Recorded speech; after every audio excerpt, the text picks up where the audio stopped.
I'll wait around. Hello, everyone. Welcome to a Tuesday edition of the MSP Initiative Live. Back from gallivanting, across America and beyond, online or otherwise. Mr. Ken Patterson joins us again. How are we doing today, Ken? Just wonderful. Okay. I could be a little warmer, I think, but I guess what am I supposed to expect in winter in the Northeast, right? We're going to get some snow and it's going to be cold. I think you were in Florida from the last time we talked, right? I was in Disney. Yes, it was. Their cold is much warmer than here. Well, I was in Florida at a completely separate time. I was at the Eagles Bucks wild card playoff game. Yeah, I think it got cold there about the fourth quarter. Oh, sorry. For Florida people, it was pretty cold. I think it was like 60 degrees and a lot of wind and a little bit of rain, and that was just like not their weather. And I was like, oh, this is hoodie weather. And I rolled in a hoodie, and everyone's like, what is this guy wearing? And I was like, aha, I guess I packed right. So yeah, Florida, right? Always a good time. Sade says 52 and rainy, and 52 for them down there is cold. Yeah. Hey, listen, 52. I mean, I'm going out in shorts and a t-shirt. Yeah, well, I say that too, but I also shovel in shorts, so No, yeah, you definitely do. Yeah, are you sure in a past life you didn't work at the post office, buddy? No. No. All right. Yeah, they say, I won't go into details on why, but so you applied and there's a reason. no. Okay. No. The old postal worker cliche, you know what I'm saying? Yeah. It's straight up Seinfeld episode right here. Newman. Yeah. Newman. So from last time, yeah, so we missed you for a few weeks. We did have our friends on from the channel program, Mr. Solomon and Mr. Lancaster. Yep. Saw that. So it was good to get them on and really kind of understand a little bit about what they were up to, and get a little bit better idea of what the channel program was. So glad you're able to check that out. Always interesting times in the sandbox. A bunch of stuff coming up. So let's just do some quick housekeeping, because it's that time and we just get out of the way and then it's good to go. So let me just share my screen real quick. Obviously, for everybody listening, here you go. Pete's like 54 Myrtle. Thanks, Pete. Appreciate you, buddy. But remember, you live the good part of your life up here, right in the thick of things in the Northeast. So Zero Trust World coming up, as well as we had let me just pull up this one. We had the guy, the man himself, Mr. Nerdio, right? On. So NerdioCon and Zero Trust World are occurring on the same exact dates in just different parts of the world, right? Zero Trust World will be in Orlando, Florida. NerdioCon is actually in Cancun, Mexico. We on this call will be at Zero Trust World in Orlando. At Zero Trust World on night one, we are throwing another MSP community block party. No. Yes. So we'd love to see you there if you happen to be in the area or willing to take a trip down to Orlando. Zero Trust World, I hear they're giving out some pretty cool stuff for every attendee. We'll be having our block party right down the street on iDrive, International Drive in Orlando. So we're super pumped for that. You can obviously follow all of our MSP community block party efforts throughout the year on mspinitiative.com. Also on mspinitiative.com are sessions in podcast or video format. So this session and every other session we've ever done is available in whatever format fits you best. We are about to launch our quarterly giveaways. They're not online yet, but when they are online, you'll be able to go and jump into quarterly giveaways that we kind of bring together with all of our various sponsors. And then lastly, we have 8, not 1, not 2, not 3, not 4, but 8 Channel Strong tours planned for 2022. Keeping it outside, keeping the bus rolling. I'm going to actually talk to Ken in a minute about what we're hearing about the upcoming events that are in a building. But we know that the Channel Strong tours have been largely outside, tailgate edition, as you probably have seen in the past, being hosted by MSPs like you, hopefully, in various parts of the country and here in the US. I don't know if Canada is really in the cards this year, guys, but definitely many parts of the US. So we're excited to announce not 1, not 2, but 8-week tours, not 2 weeks this time, 1 week at a time, 8 separate trips in different parts, all different cities every time. Very exciting for that. But which brings us to events. And, we saw events come back fairly well at the end of 2021, especially in Q3, Q4. We didn't get a DattoCon. I'm being told that it's happening this year by our everybody's favorite bar tab generator, Ray. Hopefully we'll get more news on later on in the year about where and when, but we're being told it is actually on the back end of the year, not in June like it's been traditionally, if it does happen. But we already have heard, and actually I heard this from you, Ken. Darren said he did get a nifty DattoCon swag box. I saw that. So Datto obviously did a virtual event in lieu of their in-person that was supposed to be in Seattle. And it took them a while because I'm sure, like all things, putting things together, supply chain took a lot longer than anyone anticipated, but they finally did send out swag boxes to all of the virtual attendees. So very, very cool on Datto to actually, get that out there, right? Hard to follow through, I'm sure. Just even, I shipped a box of stuff for somebody literally 20 miles away. It took 4 days. Yeah. And it was supposed to be the next day thing. Darren says, however, the PAX8 swag box is still my favorite. There you go. Mr. Chick-fil-A himself. I'm still going to catch up to him someday. When you're but Ken, 90. you were the one that told me that you're already starting to hear, and we've heard this now from multiple people as the sandbox is small. Yep. That some of these events have, I don't want to point anyone out, right? I'm not trying to single anyone out, but we're hearing that events upcoming, right? Next 30 days, not Zero Trust World, hope, obviously not NerdioCon. There's obviously requirements for getting back into the US. We talked about with Joe Landis, but they're doing vax requirements to get to the event. And I don't know, I haven't read into it personally. I don't know if it's proof of vaccination. Does that include booster? Does negative test work? I don't know what the rules are, Ken. What's your knowings about this out there in the world? Yeah, I didn't, I got it from obviously the MSPs that were getting the notice that they are requiring the vaccination. So I don't know all the rules. I'm assuming since there's no other rule that states that booster is a part of being fully vaccinated, it just is the two, at least the last I read. They still haven't, I'm sure at some point they're going to change that, or maybe by that time things will loosen up.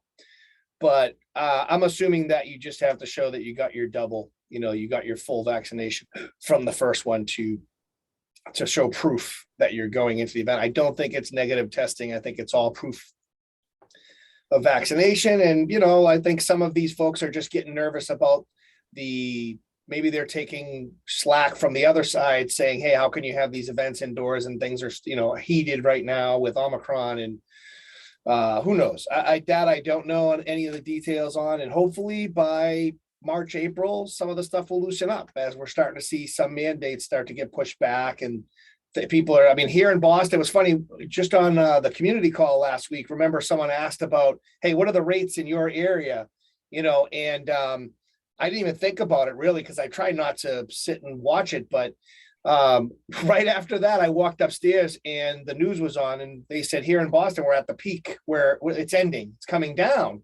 And they feel, the experts here feel like that's it, right? We've hit the peak, notwithstanding another variant, but supposedly because it spread so fast here in Boston, the thought is that we're at the peak of it and we're nearing the end of this particular variant. So maybe that leads to things loosening up here. But from what we heard on the call, it sounded like everybody else was fairly high.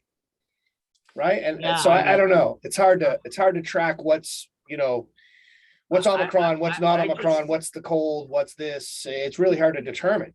you would think based on what we saw in 20 and 21 that um the event holder would follow whatever the rules are in the state, city, county that True, said true, event was happening in. which is why it's very smart to have it in Florida and Texas for those reasons. But they're also thinking about the people that are, it's such a mixed bag, right? You're going to get people who are saying, well, I'm not traveling there. I don't know who's protected and who's not. And then you have the people who are saying, well, you're not going to get me there because they're going to force me to vaccinate. And by the way, it's not just about being forced to vaccinate. We know a friend of ours wrote a very well written letter stating it's not about anti-vaxxing, it's about healthcare security policy, your personal privacy when it comes to your health. And so we got to see that side of it, which I thought was great because everybody immediately thinks, oh, you must be one of those anti-vaxxers. And that's what I mean. Take everybody's perspective and point of view into it when you talk about it and try to figure it out. I think it's hard for these people throwing these large events to figure it out because there's so many points of view that they're just trying to, put it on the one that might get you the biggest showing, right? Who's going to show up? I think that would be my guess. I got you. I just think there should be a consistency. I agree. If and we talked a lot about this going into DattoCon Seattle until it ultimately didn't happen. Right. And not to Datto's fault here. I mean, they were following whatever the rules were of that city at the time. But I mean, it seems like it was in flux, right? And that was a lot of the ambiguity about it. And it just seems like to me, and I'm not, hey, I'm not telling anybody how to do whatever they think is right for their business, their organization, but just decide and standardize, right? Don't be, very gray and wish-washy about it. And I think one way or another, you'll find the result. But yeah, I agree. And you mentioned Canada, that sucks because Canada is so close, right? You feel like, we're missing Australia, we're missing the UK, we're missing those partners. Really want to see all those partners and those folks here, and can't go there really to some extent. And then Canada's right here. It's a drive away for some of us, right? You can drive right over the border, but the restrictions are just so painful that you're right. We actually had an event, one of our events that we were going to be, we're going back to live events for us too, starting in the second quarter, and we can't go to Canada because the restrictions are just it's too much to get in and it's too much to get out. It would weigh down the whole team. I was talking to Joseph Landis about this on NerdioCon, and there's no real complexity going to Mexico. Yeah, Mexico's different. It's coming back, right? It's whatever the rules are for you to actually come back to where you started. So yeah, very interesting times. So moving on, right? As IT land just always is a good story or a bad one. I thought this one hit home, right? The newest version of the Sonicwall appliances, firewalls, have been in this, had this reboot loop. And this was, listen, there's still, I know a lot of people are still using Sonicwall. Yeah, still very much out there. Yeah. Oh yeah. And they're not shrinking by any means. And I think this one really was not a security problem. It was hey, the way their systems call home and check in, and then their Sonicwalls were literally just rebooting. And there was a way to break the loop, but imagine if you had hundreds of these out there. Not great. It's a lot of work, and it is a security loop if your Sonicwall's down because it's rebooting. Yeah. I mean, imagine every customer, obviously we all have been talking standardization for ever. It's part of the whole business model of being an IT services, managed services. And now you got every single customer on Sonicwall and every single customer calling you at one time saying they're down. Nightmare scenario, right? Yeah, it's true. And I don't think many people question that you're still on Sonicwall. Sonicwall is a very viable product, and they had their spell with Dell there for a little bit in between, but I think it's still a great company from a standpoint of putting a decent firewall out there that people can afford. Their channel program was decent. There's a lot of things going for it. So it's not that I don't think that comes into question, but this latest problem could change people's minds for a bit.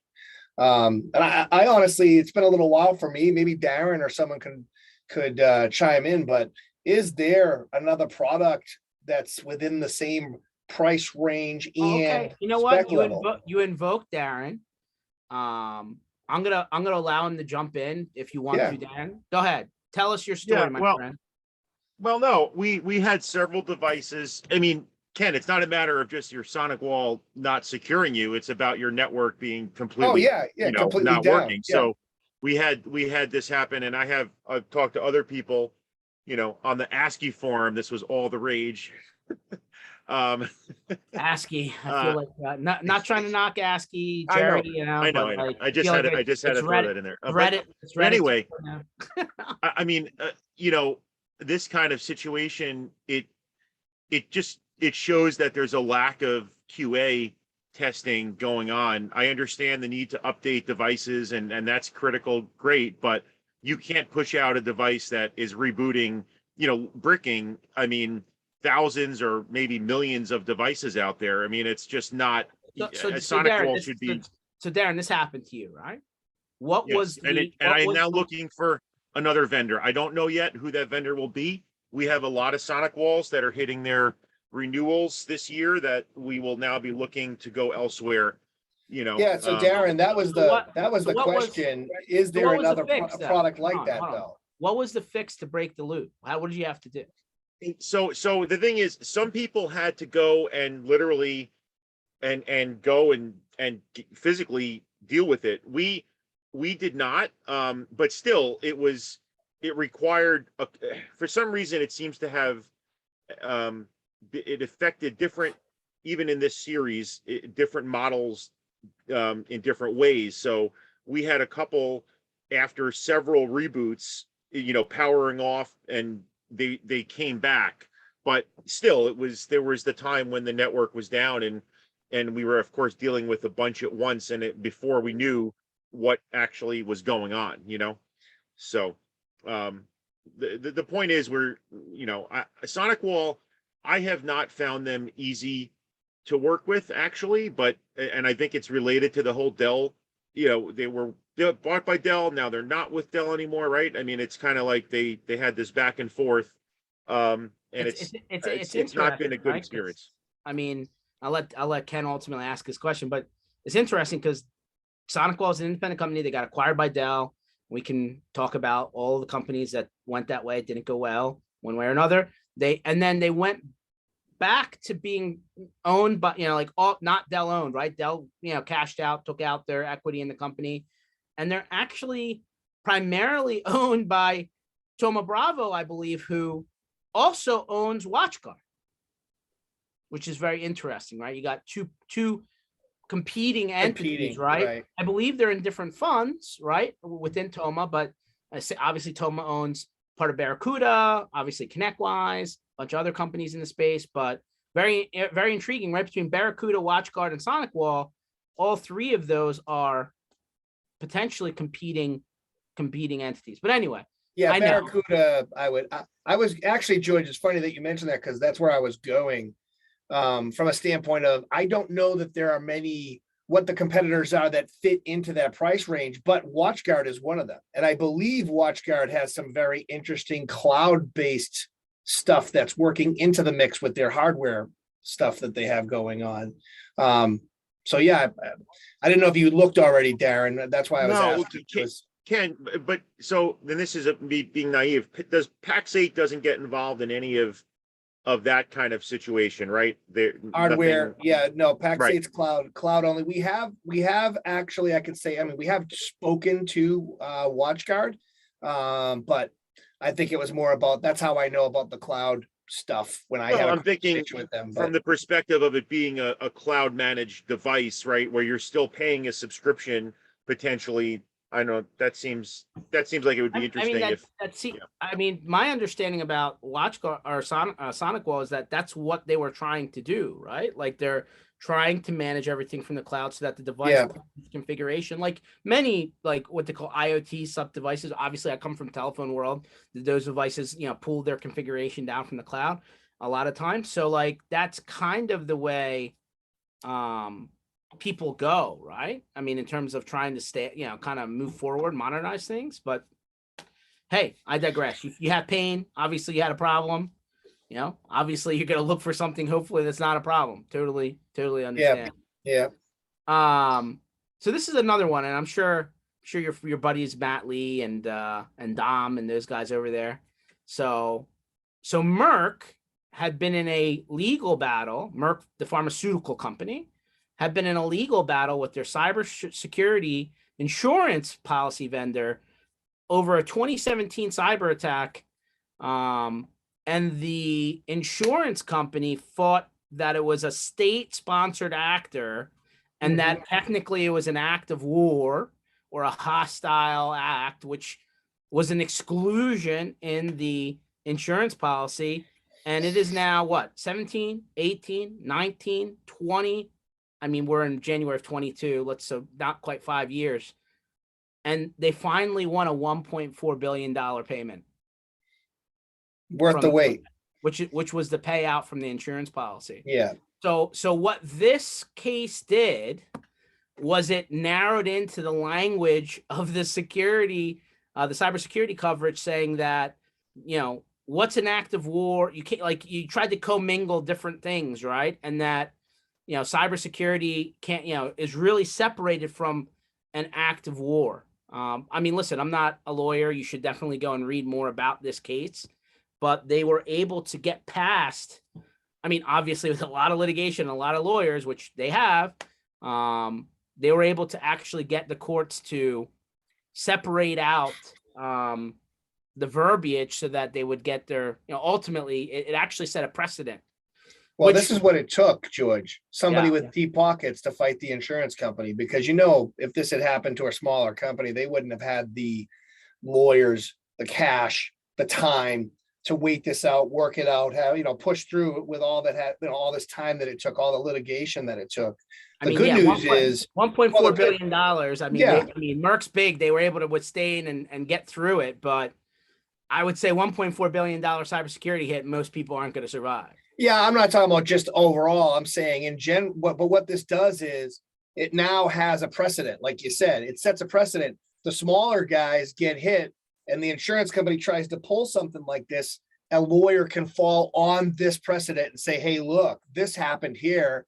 And there's the verbiage right here that made this, had them pay, right? It gives them something to fall back on. Whereas before this, there was nothing in place. The insurance companies could just say, no, we're not doing it. It says right here, and this is an act of war. Well, really? Was it? Well, it's clear that these are the types of things that are changing the cybersecurity insurance landscape. I know we had Matt Lee on with your buddy Eric over there, and it was a great session, by the way. And Matt Lee keeps on pointing out that, hey, like even general liability policies, and this came up in your community call last week, even the general liability and policy, even if it's not cybersecurity specific, are starting to ask the cybersecurity questions, because it goes to the financial stability of the company, right, that they're insuring. So, I mean, these types of court cases that ultimately where, $1.4 billion, I mean, obviously Merck's big, and I'm sure their premium is a lot bigger than what we're all used to. But these are the types of payouts that ultimately are forcing the insurance companies to change their situation. At that point, it's monopoly money.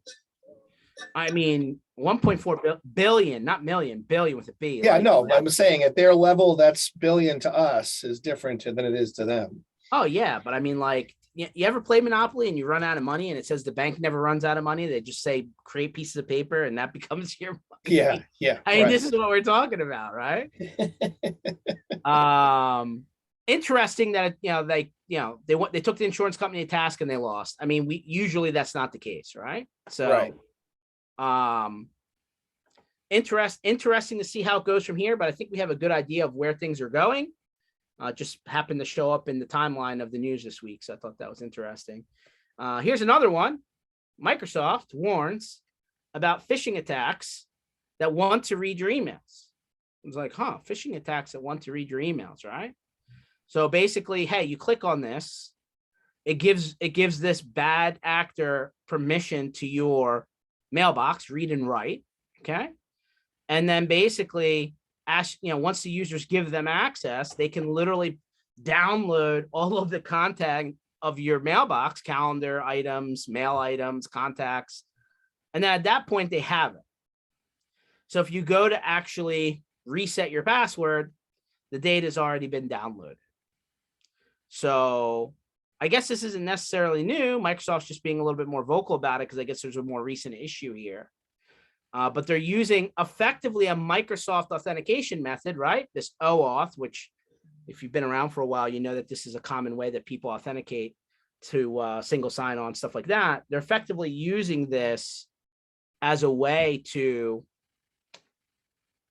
trick you to get access to your mailbox. So, like the bad guys using the correct, proper methods to do bad things.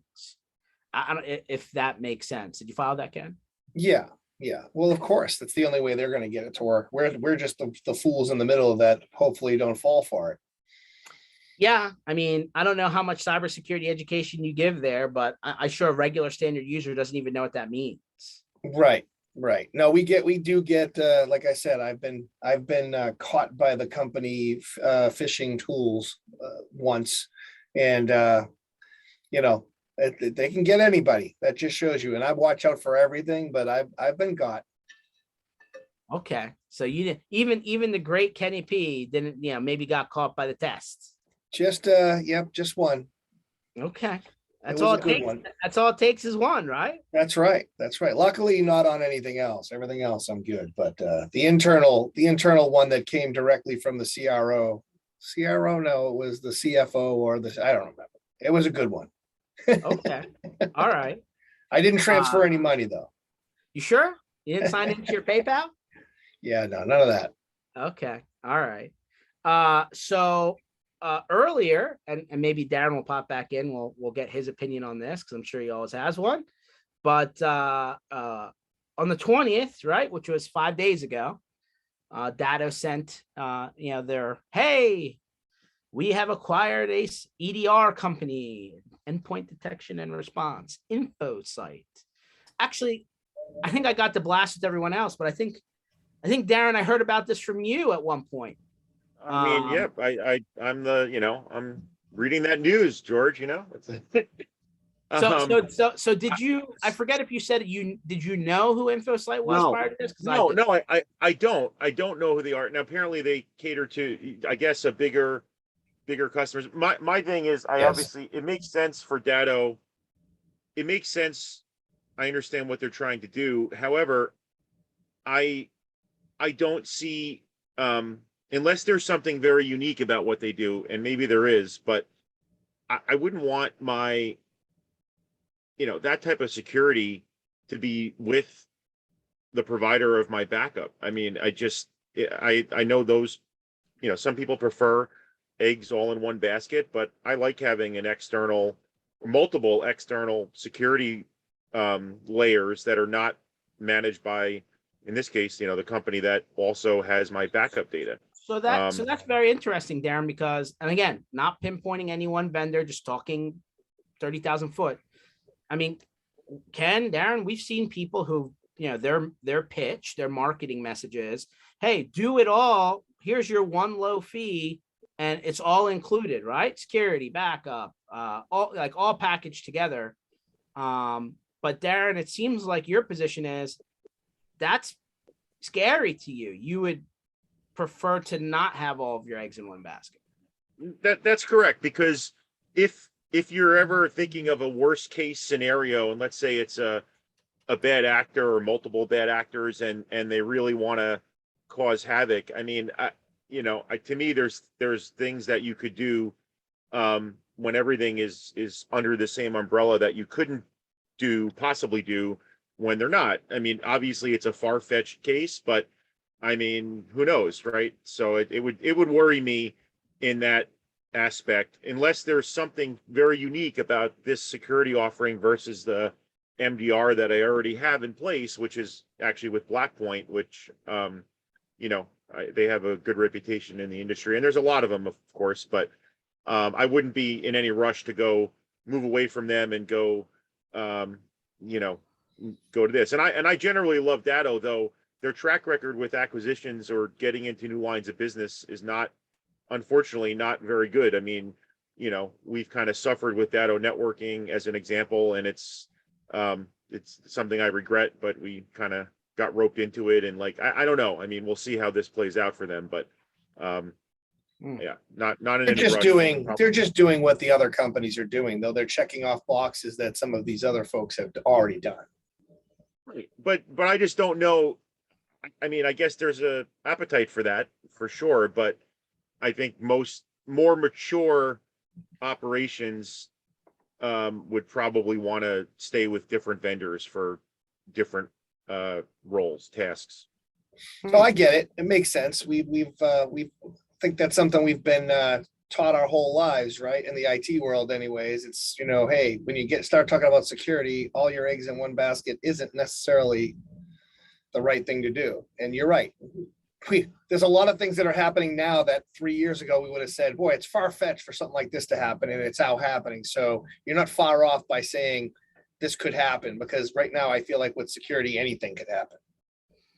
True story. Ken, I mean, I feel like every time we talk, this comes up. I mean, it just happened to be, you know, in an actual publicly facing article, but it looks like our friend Dave over there, who runs S&P Tech Fest, had somebody in from Microsoft on his virtual event, and he says, "We are listening to the unhappiness around NCE."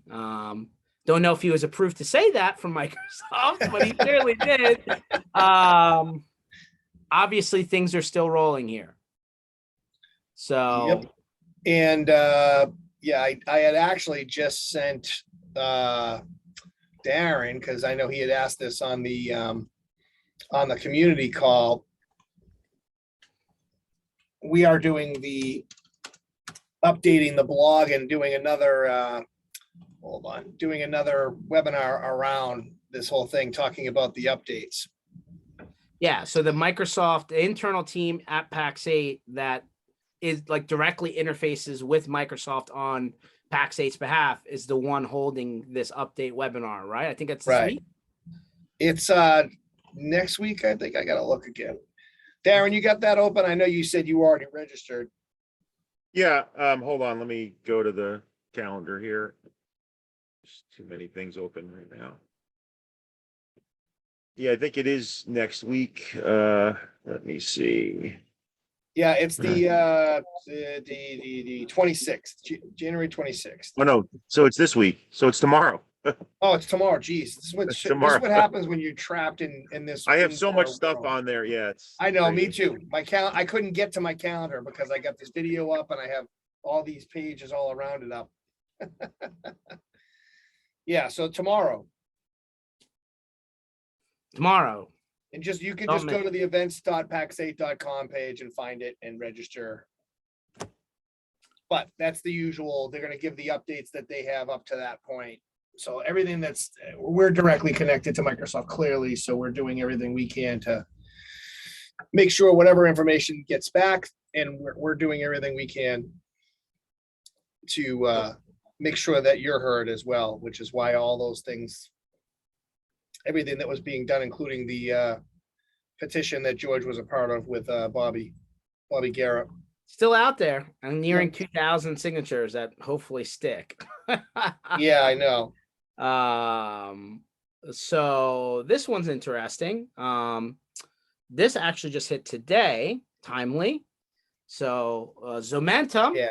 largely, felt as like a sales-ish type tool, acquires a European company who's also in the Datto kind of circle ecosystem. Goulash, I think of goulash like, the dessert, but it's an actual company, and kind of seems like a lot of people are racing to this whole billing reconciliation thing. I know some of the PSAs tried to put it in, not so successfully. That's right. PAX8's been doing it for a long time. But now there's multiple companies now kind of playing in this space, right? So As it should be, yeah, there's competition everywhere.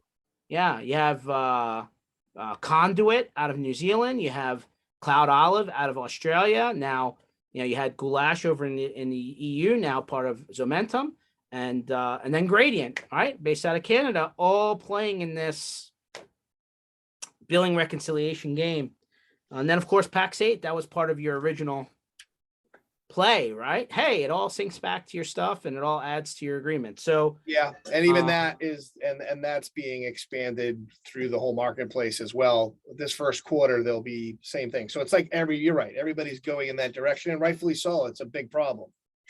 Yeah, interesting to see how much people are willing to pay for that service versus like obviously the idea with if it's included in your PSA or your distribution platform, it's part of the puzzle, right? They're not charging you extra. It's just a feature.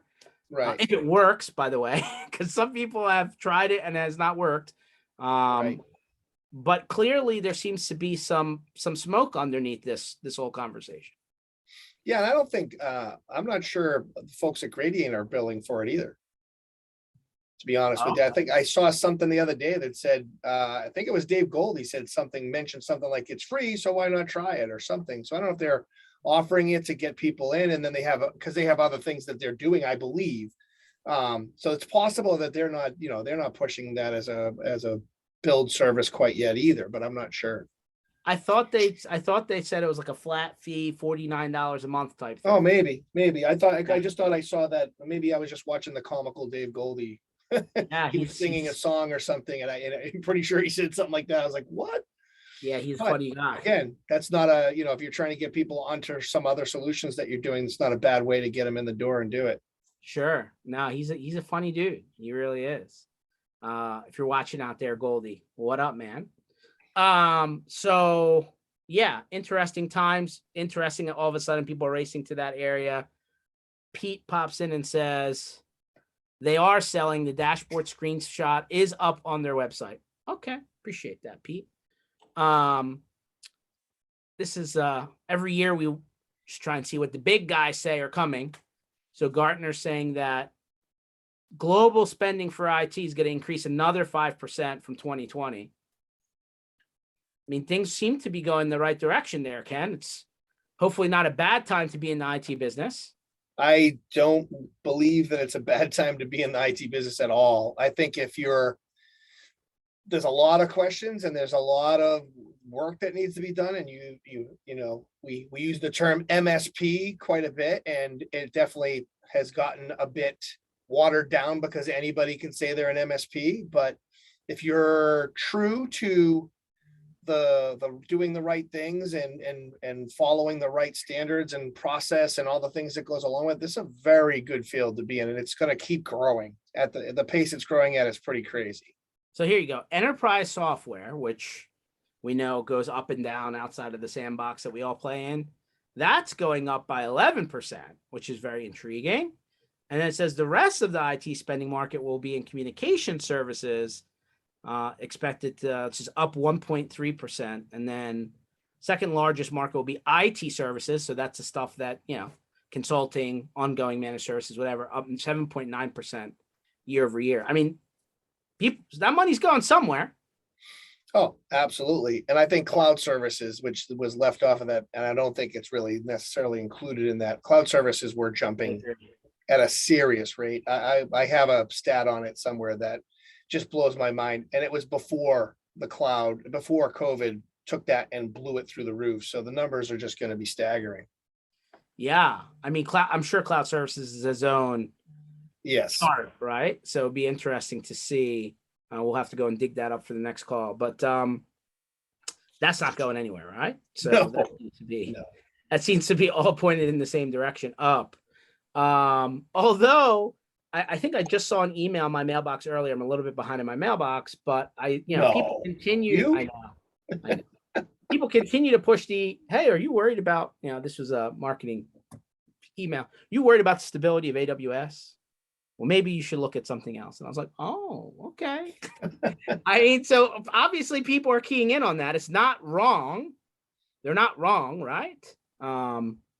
I mean, Well, there have been a lot of problems recently. yeah, I think they all have, like anything else, we're still seeing issues across the board, so. I don't know. I think the idea of being able to work with all of them and have things spread out a little bit also is not a horrible thing either. Yep, multi-cloud, I think is the answer. I've always said that though. So how about this? Who would have thunk it? AT&T, that's right. The same guys that I pay for this. AT&T, separate entity, of course, legally speaking, as they all are from the back in the Bell days. They all chopped themselves up. Now offering 5 gig and 2 gig fiber to the building. Right? I mean, we thought the fiber wars that Google started up with Google Fiber were going to stop at 1 gig. No, sir. 2 gig and 5 gig. What do you think about that, Ken? I know you're still struggling with that Comcast there on the street. Listen, they all say they're going to do stuff just like 4G, 5G. Yeah. Right? Everything that they say they're going to do, there's no one proving them wrong. I have a hard time watching any of these folks talk about the stuff because you see it happen across the board. You're right. Yeah. Xfinity, Comcast is one of the worst. They show these commercials. We're blowing everybody away. Our speeds are this great. And then you get them to the house and it's not even touching the speed that they're talking about. The Wi-Fi sucks. The bandwidth coming in is not they working. said they've gone live with this in 70 markets. Yeah. Again, I'll believe it when I see it. I mean, would you pay $110 for 2 gigabit connectivity? I think, yeah. Yeah, absolutely. It has to work though. Or 5 gig connectivity for 180. I know Pete would pay for that. By the way, the number was actually managed services market. I rolled back to see the cloud and I actually saw managed services. So it's a little bit more diverse than just the IT services. Managed services market was valued at $200 billion in 2019 and is expected to reach $492 billion by 2027. And this, again, these numbers were before COVID. Yeah. Well, think about that. Sure, things have been adjusted since, but I'd love to see the actual. I think they're having a hard time kind of, pulling that together and actually seeing what those numbers really are. I'm gonna let Pete jump in here since we keep on. So number one, Pete says, is Azure next move to NCE? It's already there, Pete. So if you're on an old version of Azure billing, the new one is definitely on NCE. It came before all of the 365 SKUs. From my understanding, this was back at the end of last year. And then Pete, you said that 5G in your truck's only $15 a month. That's not real 5G. Come on, man.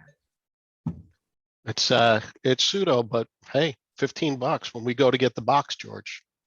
Yeah. It makes it nice and easy to hack your truck. We'll be using that.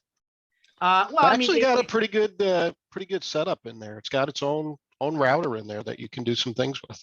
Yeah, but pretty interesting. They already George, let's hack into Pete's truck and have it start to go and stop and turn the heat on, Yeah, that's fine. I'm sure we could do that, but it's got a little Wi-Fi router in there that you can support up to 10 devices. It's got a little Netgear.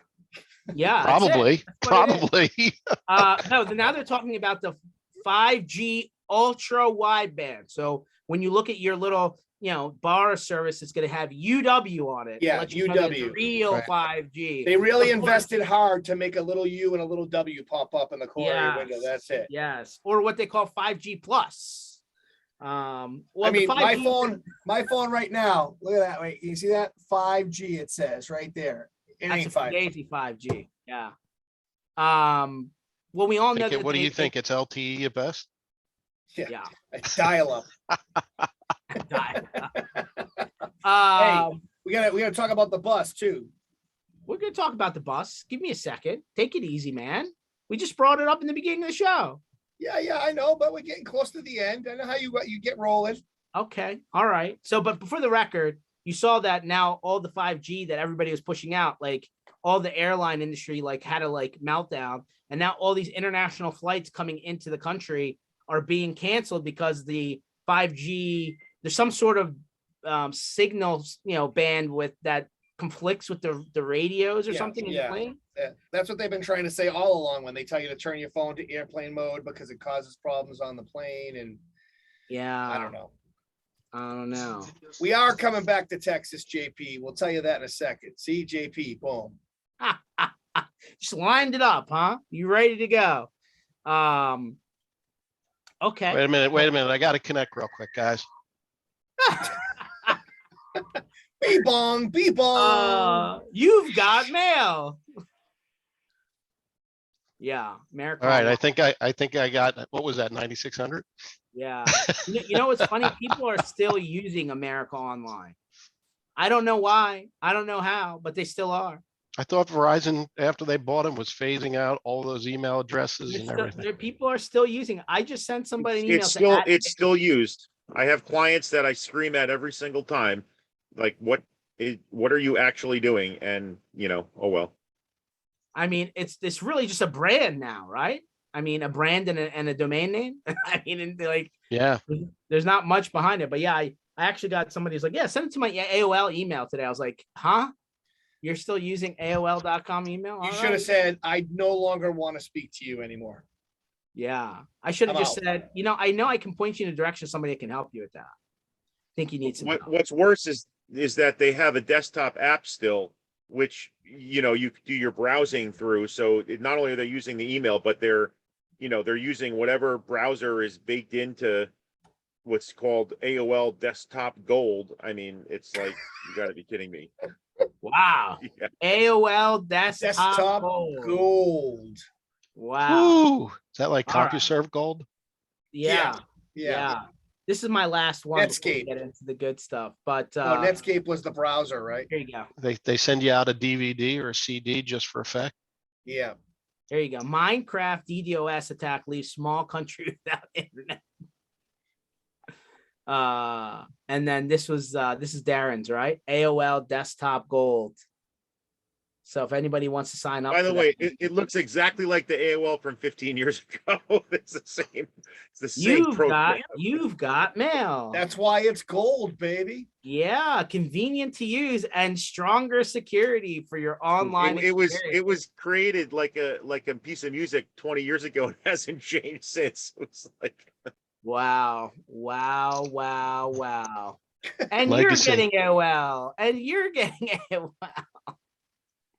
Yeah, not good. All right, cool. So yeah, Ken, go ahead. You wanna announce the first one? All you, my friend. I'm just saying, let's talk about it. Jeez. Yeah, we started off saying there's going to be 8 one-week Channel Strong tours throughout the country, not in Canada. We said Canada was a little bit tough. It's not gonna, no Canada, unfortunately, but we're gonna start out in Texas in March, the week of the 21st. The great state of Texas. Be on the lookout. Get your invitations in. We think this is going to be the biggest and best ever this year. We're going to try to do some more educational type things, or we're going to have the availability there. You're still going to be able to play cornhole and have a drink and share some food. We did expand the time. We don't want anybody to think that, oh my God, I'm not going to that thing, it's too long. We extended it so that people can pop in and pop out. So we're making the times from 2 to 6. And we may just have computers there with AOL Gold on there so that you can browse. All right, I'll bring my modem bank. Scare people away. We may have someone at the event that doesn't know what cloud is, but I unfortunately, I remember that gentleman in New Jersey where Pete's from, even though he's not in New Jersey anymore. That was his old stomping ground. And yeah, somebody in New Jersey who sells IT services said, what is the cloud? And I think we all just said, out. I'm out. Are you from the past? Well, he was 90. Yeah, I mean, come on. He was not 90. Stop. I don't know. He was pretty darn close to it. All right, back to the. I'll bring my 3Com modem bank with me. Yeah. Hub. Yeah. So, anyway, Texas, the week of the 21st. We're not doing 2 weeks. JP Kesey, who said come back to Texas, is actually one of our hosts. We're going to be in Houston on the first day, San Antonio the second day, Austin on the third, Fort Worth on the fourth, and Dallas on the fifth day. It's going to be a crazy week. And then, of course, we'll be going all around the country doing these 1 week tours instead of the 2 week tours. And make them a little bit easier for everybody that has to get on that thing and ride around for the whole week, let alone 2 weeks. March is the first one. Yeah. Yep. Okay. March is the first one, right around the corner, and it's outdoors, so we don't have to worry about any of the other crap that goes on other than weather. And I hear Texas in March can be either the best or the worst, so we're taking our chances. But yeah, man, it's gonna be really great. We got a great new bus. We made right? sure that the bus could actually convert into a boat. Yeah. Yeah, sure. We've done that before. Actually, we had a tent that if we turned it upside down was a boat, right? In Yeah. Orlando. Yeah. We had We will- tents actually tip over. We will try and not leave anyone on the side of the road this time.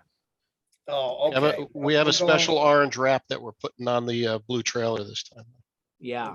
We're going back to the old leave me on the side of the road. I thing. I didn't bring up names, I man. got you. I got you. What about the U-box? Where's the U-box? Well, this is the Oh. U-box is still somewhere in Arizona, Darren. You want to go get it for us?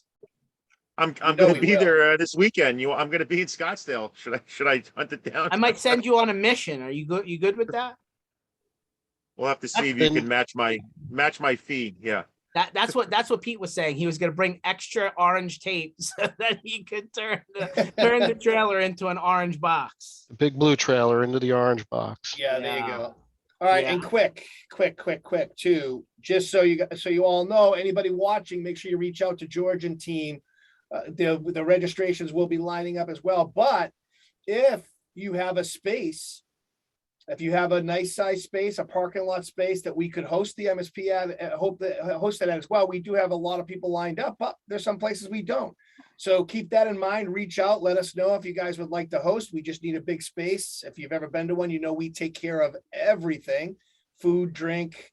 All we need is a place to have the event and allow people to take bio breaks and be able to throw the trash away, which we take care of as well. But just to give you all an idea, we're going to be in the Midwest in April. We're doing a separate Midwest in May. We're doing the Northeast in June. We're doing a separate Northeast in July. We got the Midwest again in week 6. And then we have the West in week 7, which is October. Sorry, I said week 6 instead of September. And then we have November, the Southeast.